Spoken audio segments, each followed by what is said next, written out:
फेंक रहा है, एक ऑब्जेक्ट है, इसको यहाँ से यहाँ तक फेंक रहा है, तो यहाँ तक पहुंच गया ये बॉल, मान लेते हैं बॉल जो बॉल फेंका तो कुछ टाइम के बाद यहाँ होगा, कुछ टाइम के बाद यहाँ होगा, मतलब उसी पहुंचा। इसके साथ कुछ थीटा एंगल का कोई वस्तु को कोई एंगल के साथ, जब भी कोई एंगल के साथ फेंकते हैं तो या तो कुछ दूरी तय करेगा, कुछ टाइम लगेगा, और कितना ऊंचा, मतलब कुछ ऊंचा होते हुए जाएगा। अगर हम थीटा कम करेंगे उससे डिपेंड करता है थीटा पर, और एक यू, एक कोई वेलोसिटी होगा उसको मान लेते हैं यू। इसमें हम 3 चीज करते हैं, यहाँ से यहाँ मतलब मैक्सिमम हाइट यहाँ पर, इस पॉइंट पर यहाँ पर है, इस यहाँ से यहाँ की हम मान लेते हैं ये हो गया मैक्सिमम हाइट, यहाँ से यहाँ मान लेते हैं रेंज हो गया, इसको परास बोलते हैं, मतलब कितना दूर तक गया वो रेंज हो गया। और यहाँ से यहाँ जो हमको टाइम लगा, मतलब यहाँ से यहाँ तक आने में इसको समय लगा, उसको हम टी से डिनोट करते हैं टाइम। इसमें 3 चीज आ गया, कौन, टी हो गया टाइम, इसको बोलते हैं फ्लाइट टाइम, मतलब उड़ाने का बोलते हैं फ्लाइट टाइम, और एक हो गया कुछ रेंज मतलब हो गया परास, रेंज मतलब हो गया परास, और एक हो गया कौन, हाइट, ये हो गया हाइट मतलब कितना ऊंचा तक मेरा ऑब्जेक्ट जो था कितना ऊंचा तक गया, कितना ऊंचाई को होते हुए गया। इसमें देखिएगा जो टाइम मेरा लगेगा ना, उसको कोई वस्तु हम यहाँ से यहाँ तक फेंक रहे हैं, जहां जैसे यहाँ से हम कोई वस्तु को यहाँ से यहाँ तक फेंकें तो ये मैक्सिमम हाइट मेरा यहाँ तक पहुंचा, मैक्सिमम हाइट यहाँ तक पहुंचा, तो इस यहाँ से यहाँ तक जाने में जितना टाइम लगेगा ना उतना ही टाइम, सेम टाइम लगता है यहाँ जो मैक्सिमम हाइट से उसको नीचे फर्श पर गिरने में। अगर फर्श ये है तो यहाँ से यहाँ तक जाने में, मैक्सिमम हाइट तक जाने में जितना टाइम लगेगा, सेम टाइम इसको मैक्सिमम हाइट से फर्श पर गिरने में लगेगा। जितना टाइम कोई भी वस्तु को फेंकते हैं तो जितना टाइम वस्तु को फेंकने के बाद मैक्सिमम हाइट तक जाने में लगता है, सेम टाइम वस्तु को मैक्सिमम हाइट से फर्श पर गिरने में लगता है। इसी को बोलते हैं, एक इसमें 2 वर्ड का यूज होता है, एक एसेंट टाइम, एसेंट मतलब एसेंट, जैसे यहाँ से यहाँ तक जाने में मैक्सिमम हाइट तक जाने में जो टाइम लगा उसको कहेंगे टाइम ऑफ एसेंट, और इसको यहाँ से यहाँ तक जाने में लगेगा जो टाइम उसको बोलेंगे टाइम ऑफ डिसेंट। तो टाइम ऑफ एसेंट बराबर होता है टाइम ऑफ डिसेंट। यहाँ से हम इसको लिख देंगे time of ascent equal to होता है टाइम ऑफ डिसेंट, यही टाइम ऑफ एसेंट और टाइम ऑफ डिसेंट, अगर दोनों टाइम ऑफ एसेंट और टाइम ऑफ डिसेंट अगर दोनों को ऐड कर देते हैं तब ये जो निकलता है टाइम कितना लगा यहाँ से जाने में, इसी को बोलते हैं फ्लाइट टाइम, उड़न निकाल, फ्लाइट टाइम, इसी को बोलते हैं फ्लाइट टाइम, उड़न निकाल। अब इसमें देखिए आप लोग पढ़ेंगे, मतलब ग्रेजुएशन या इंटर में पढ़ेंगे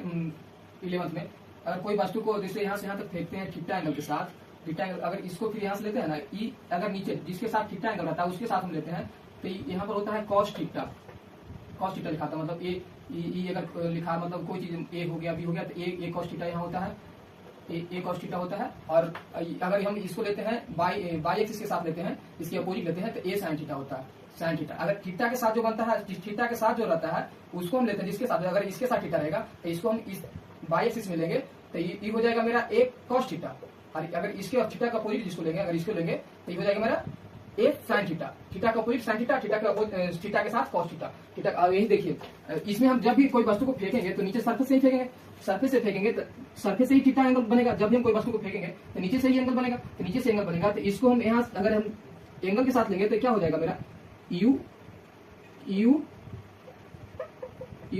कॉस थीटा, और एक होगा ये, अगर इसको हम यहाँ से हम क्या कर रहे हैं, थीटा एंगल के साथ यू वेग से हम कोई वस्तु को फेंक रहे हैं तो ये हो गया मेरा यू कॉस थीटा, और ये हो गया मेरा यू साइन थीटा। अब इसमें देखिए हम बोले 3 फॉर्मूला है, तो 3 को देखते हैं कौन सा, क्या क्या टाइम, मतलब क्या क्या इसमें पहला देखते हैं टाइम ऑफ एसेंट, इसके पहले देखे थे टाइम ऑफ एसेंट बराबर time of descent, time of ascent equal to time of descent बोले थे, मतलब जितना टाइम उसको यहाँ से मैक्सिमम हाइट तक जाने में लगा सेम टाइम उसको मैक्सिमम हाइट से सरफेस तक आने में लगा। टाइम ऑफ एसेंट बराबर होता है यू साइन थीटा, जो हम ले रहे थे ना इसके साथ यू साइन, इसके साथ देंगे यू साइन थीटा बटा जी देखिए कोई भी वस्तु जी का मतलब होता है एक्सेलरेशन ड्यू टू ग्रेविटी। कोई भी वस्तु है उसको जब भी मास रहेगा, कोई भी वस्तु एक ऑब्जेक्ट है इस पर इसका कुछ मास होगा, तो मास होगा तो कोई जानते हैं कि मास होता है तो कोई भी वस्तु जिसका मास होता है वो अब क्या करता है, अर्थ जो होता है अपने ओर खींचता है, अपने और जो वस्तु को खींचता है उसका मतलब उसी को कहते हैं एक्सेलरेशन ड्यू टू ग्रेविटी। पृथ्वी के द्वारा उसके ऊपर लगाया गया बल उसी को एक्सेलरेशन ड्यू टू ग्रेविटी कहते हैं। तो वही यू साइन थीटा बटा जी टाइम ऑफ एसेंट, मतलब इसको मैक्सिमम हाइट तक पहुंचने लगा समय इक्वल टू होता है time of descent, equal to होता है टाइम ऑफ डिसेंट। तो यू साइन थीटा बराबर यू साइन थीटा बटा जी। अब यही टाइम ऑफ फ्लाइट टाइम देखे थे, उड़न निकाल बराबर होता है टी बराबर T sorry T A plus T D, T A plus T D इसको ले लेंगे तो यू साइन थीटा बटा जी प्लस यू साइन थीटा बटा जी, सेम है तो जुड़ जाएगा तो हो जाएगा 2 यू साइन थीटा बटा जी। यही हो गया मेरा फ्लाइट टाइम, उड़न काल 2 यू साइन थीटा बाई जी होता है। कोई वस्तु को जहां से फेंकेंगे वस्तु को यहाँ से फेंकने के बाद डेस्टिनेशन तक पहुंचने में जितना समय लगेगा वही समय बराबर हो गया टी बराबर हो गया यू साइन थीटा बटा जी, 2 यू साइन थीटा बटा जी, 2 यू साइन थीटा। जब भी कोई वस्तु को फेंकाएगा तो एंगल के साथ ही फेंका जाएगा, अगर एंगल नहीं रहेगा तो वस्तु फेंकाएगा नहीं। अब हम देख लिए टाइम बराबर क्या लगा था, टाइम बराबर एक हम फॉर्मूला ले लिए थे, सो टाइम बराबर आया था कितना 2 यू साइन थीटा बटा जी हो गया था टाइम, फ्लाइट टाइम। अब टाइम निकल गया, अब यहाँ से हाइट देखेंगे कि कोई वस्तु हम फेंके तो कितना दूर तक जाए, मतलब कितना मैक्सिमम हाइट तक पहुंचेगा, कितना मैक्सिमम हाइट तक पहुंचेगा वही निकालना है। एच बराबर होता है, एच बराबर हम माने हैं हाइट, तो एच बराबर फॉर्मूला होता है you square sine square theta बटा 2g होता है, you square sine square theta बटा 2g। ये हो गया मैक्सिमम हाइट, मतलब कोई भी वस्तु मैक्सिमम कितना ऊंचा तक जाएगा, ये हो गया मेरा maximum height, maximum height GST height हो गया you square sine square theta बटा 2g। अब आता है रेंज, अब रेंज का मतलब होता है प्रास, मतलब कोई भी वस्तु नहीं कहता है कि वस्तु मतलब ये बंदूक है, बंदूक का कितना रेंज है, मतलब कितना दूर तक जाएगा, ये हो गया रेंज। रेंज को आर से डिनोट करते हैं, रेंज हो गया कितना मतलब कोई जो ऑब्जेक्ट फेंके कितना मैक्सिमम दूरी तक गया उसी को रेंज करते हैं। रेंज बराबर होता है यू स्क्वायर साइन 2 थीटा बटा जी, रेंज बराबर होता है यू स्क्वायर साइन 2 थीटा बटा जी, ये हो गया रेंज। रेंज बराबर होता है यू स्क्वायर साइन 2 थीटा बटा जी। अब बोलिएगा इसमें 2 थीटा, ऐसे क्वेश्चन मतलब देखते होंगे तो इसमें रहता होगा मैक्सिमम कितना मतलब एंगल पर फेंकेंगे तो वस्तु मतलब ज्यादा दूरी तय करेगा, और हो रहता है कितना एंगल पर फेंकेंगे तो मतलब वस्तु ज्यादा ऊंचा जाएगा, तो इसमें थीटा का वैल्यू पुट करके देख लीजिए। साइन थीटा का मान जानते होंगे कि साइन थीटा जो होता है मैक्सिमम कब होता है, 0 डिग्री पर होता है, साइन 0 डिग्री पर होता है, 0 का मान 0 होता है, साइन 30 डिग्री पर होता है, 1/2 साइन 60 पर होता है, साइन 45 होता है, साइन 45 का मान 1/√2, साइन 60 जो होता है साइन 60 जो होता है √3/2, और साइन 90 जो होता है 1 होता है। इसमें से सबसे बड़ा वैल्यू किस पर मिल रहा है, 90 पर मिल रहा है। इसमें देखिए 0 डिग्री पर 0, 30 पर 1/2, 45 पर 1/√2, 60 पर √3/2 और 90 पर मिल रहा है 1। सबसे मैक्सिमम मान किस पर है, 90 पर है। तो 90 यहाँ पर देखिए साइन, अगर हम थीटा का मान 90 रख देंगे, मतलब वैल्यू यहाँ पर थीटा की जगह पर 90 पुट कर देंगे तो 90 गुना हो जाएगा 180, तो साइन 180, तो फिर तो आ गया मतलब इसका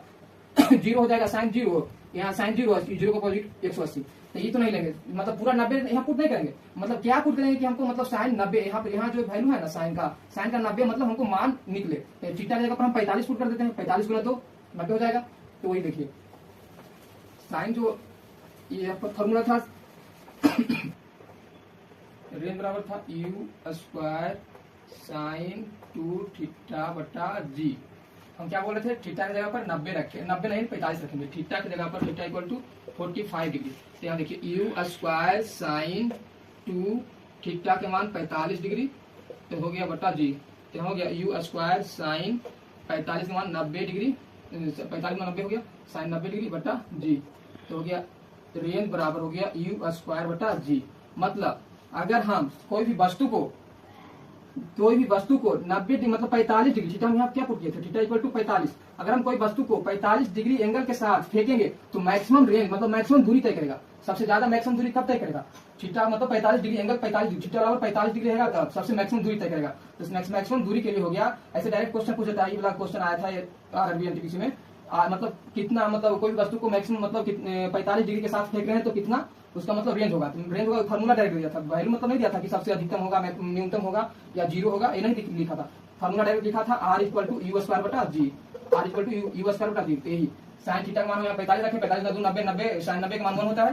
तो यू स्क्वायर बटा जी हो गया रेंज। अब देखिए तीनों फॉर्मूला आप सब देख लिया, तीनों एक बार देख लेते हैं क्या क्या हम पढ़े, मतलब इसमें सीखे परिचय मतलब प्रोजेक्ट मौसम में कोई भी वस्तु को जब हम कोई एंगल के साथ फेंकते हैं तो वह या तो कुछ दूरी तय करेगा, कुछ टाइम उसको लगेगा, और क्या होगा कुछ हाइट तक जाएगा। तो सबसे पहले देखे थे क्या टाइम ऑफ एसेंट या टाइम ऑफ डिसेंट क्या होता है, मतलब उसको मैक्सिमम ऊंचाई तक पहुंचने में लगा समय और मैक्सिमम ऊंचाई से उसको सरफेस तक आने में लगा समय इक्वल होता है, और दोनों का सम होता है टाइम फ्लाइट टाइम, मतलब टाइम बराबर होता है क्या 2u साइन थीटा बटा जी, टाइम हो गया। अब रेंज बराबर क्या लिखे थे, R बराबर यू स्क्वायर साइन 2 थीटा बटा जी। हाइट था you square sine square theta बटा 2g। ये हो गया, यही तीनों है। टाइम कितना लगेगा, 2u साइन थीटा बटा जी। रेंज होगा कितना, मैक्सिमम दूरी तय करेगा यू स्क्वायर साइन 2 थीटा बटा जी। और एच हो गया मैक्सिमम हाइट हो गया you square sine square theta बटा 2g।